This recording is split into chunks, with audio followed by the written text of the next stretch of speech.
Heri ya mwaka mpya wa 2026. Naitwa Elichilia Shao, ni daktari bingwa wa magonjwa ya ndani katika hospitali ya rufaa ya KSMC na nafundisha madaktari katika chuo chetu cha KSMC. Lakini pia ni mwanzilishi mwenza wa Mega Afya Business Company. Katika ndoto yangu mimi ni kutamani kuona wanajamii wanauelewa mkubwa sana kuhusu masuala ya afya. Na katika zoezi hilo la kuhakikisha uelewa huo ni mkubwa, nimekuwa natumia njia mbalimbali zikiwemo uandishi wa vitabu, na vitabu nimeandika kwa mfano kitabu cha shinikizo la juu la pressure, lakini pia nimeandika kuhusu kisukari, ujue ugonjwa wa kisukari. Lakini pia nimeandika kuhusu tezi dume, ijue tezi dume na kazi yake. Lakini pia nimeandika kuhusu unyanyapaa wa wagonjwa wanaoishi na virusi vya HIV. Lakini pia nimeandika kitabu cha corona. Kuna kitabu cha ijue homa ya ini, kitabu cha matumizi sahihi ya dawa, na kitabu ambacho kinahusu namna kufikia ndoto zetu, dream.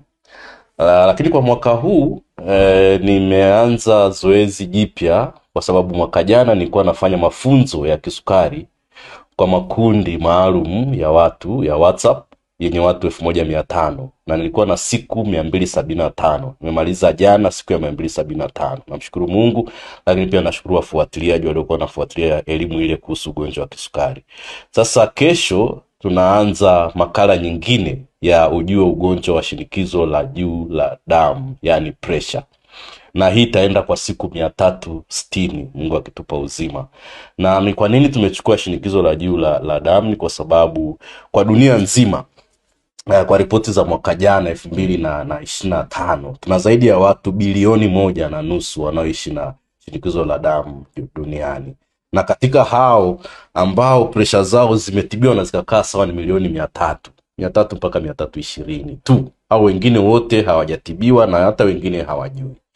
Kwa Tanzania ukichukua watu ambao wana umri wa miaka 30 mpaka 79, asilimia 30 mpaka 40 ya watu wana shinikizo la juu la damu. Na katika hao asilimia 80 hawajui kwamba wana shida ya shinikizo la juu la damu, kwa sababu halina dalili muda mwingi, na ndio maana linaitwa silent killer.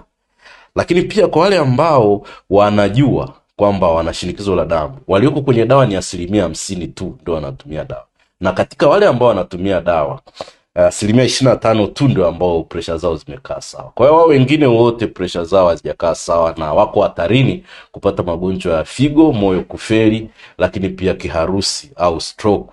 Na ndio maana tumeona ni muhimu kwa KSMC kufanya elimu hii ya mitandao ya kijamii kwa watu kuendelea kufuatilia na kupata uelewa, ili waweze kuwa na maarifa ya kutosha kuhusu masuala ya afya na waweze kumiliki afya zao, na ili waweze kufikia ndoto zao ambazo Mungu amewaumba kufikia. Kwa hiyo karibuni sana kwenye makundi yale ambayo yapo, likiwemo kundi la Diocese ya Kaskazini, lakini pia jimbo la Kati na makundi mengine ya sharika mbalimbali ambayo yana idadi ya watu 1500. Karibuni sana.